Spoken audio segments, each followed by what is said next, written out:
Class 8-এর first summative 2025 সালের 30 মার্কসের ইংরেজি প্রশ্ন এবং তার উত্তর।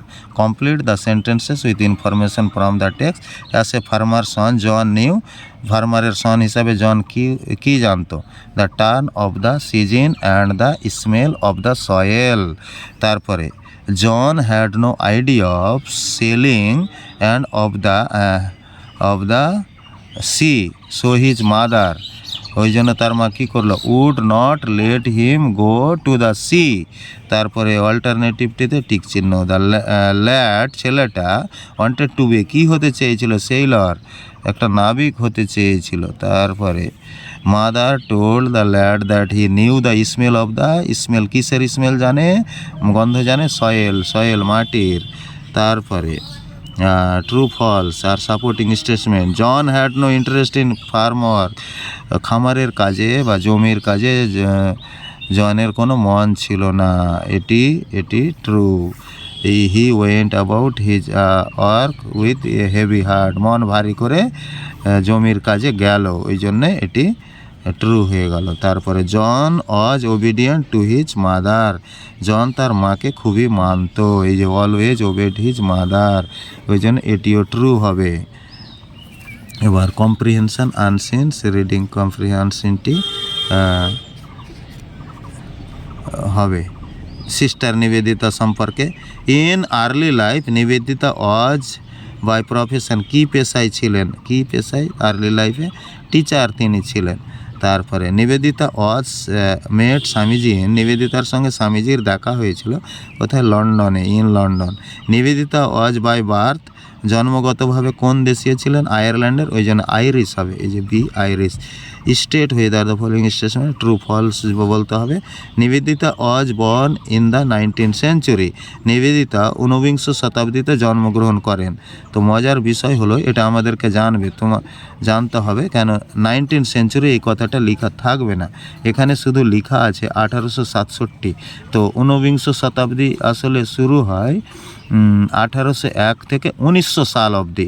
তারপরে বিংশ শতাব্দী শুরু হয় 1901 থেকে 2000 সাল অবধি। এইভাবে একবিংশ, তোমাকে কিছুটা প্রি নলেজ আগে থেকে জ্ঞান থাকতে হবে, তবে এটি বলতে পারবে, ওই জন্য এটি ট্রু।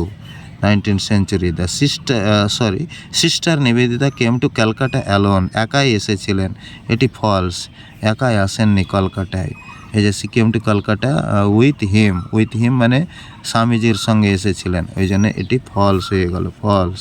তারপরে grammar and vocabulary. Write the antonym, antonym মানে অপোজিট ওয়ার্ড লিখতে হবে of the underline words adding suitable prefixes মানে ওয়ার্ডের আগে যুক্ত করে কিছু এগুলোকে অপোজিট বা অ্যান্টোনিম বানাতে হবে। ওবের সঙ্গে ডিস লাগিয়ে দিলেই ওটা অপোজিট হয়ে যায়, ডিস ওবেড। তারপরে লেজিবল মানে পাঠ্য,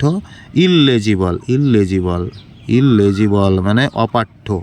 তারপরে এটি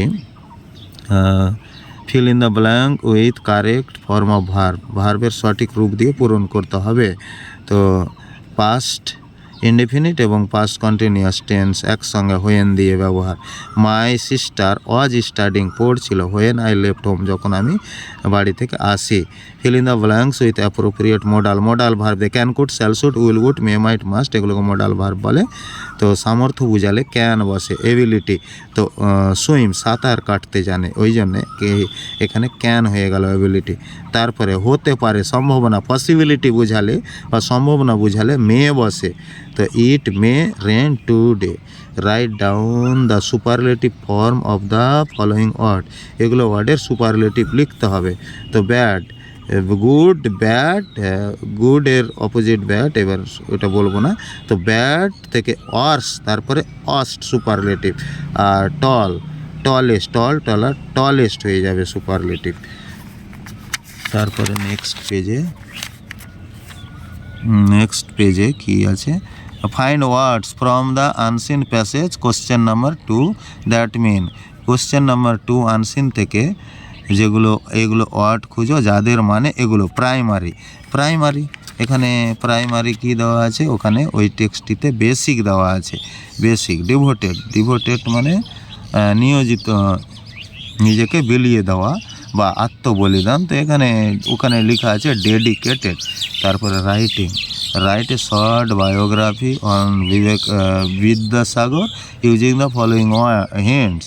এই হিন্টসগুলো ব্যবহার করে বিদ্যাসাগর সম্পর্কে একটি বায়োগ্রাফি বা জীবনী লিখতে হবে। বার দেওয়া আছে কোথায়, 26 সেপ্টেম্বর 1820, বীরসিংহ, মেদিনীপুর। প্যারেন্টস, বাবা মাকে ঠাকুরদাস বন্দ্যোপাধ্যায়, ভগবতী দেবী। তারপরে স্টাডি, পড়াশোনা, Sanskrit college in Kolkata. Career, জীবিকা কি, teacher Sanskrit college.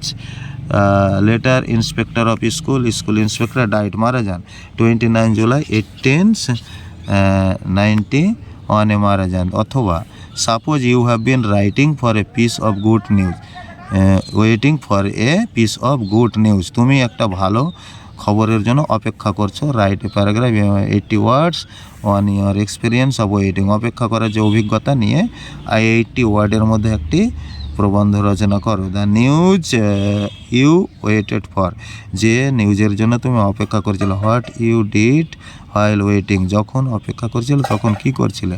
Weather the news had come, খবরটি এসেছে কি আসেনি। ইয়োর ফিলিংস, তোমার অনুভূতি। প্রথমে এই যে লিখে দিলাম বিদ্যাসাগর, উপরে লিখে দেবে বিদ্যাসাগর বায়োগ্রাফি, তারপরে পয়েন্ট ধরে ধরে এইভাবে এগুলো লিখবে। এইভাবে লিখবে বিদ্যাসাগর। তারপরে অথবা ওয়েটিং সম্পর্কে যদি প্যারাগ্রাফ লিখো তো এইভাবে লিখে দেবে।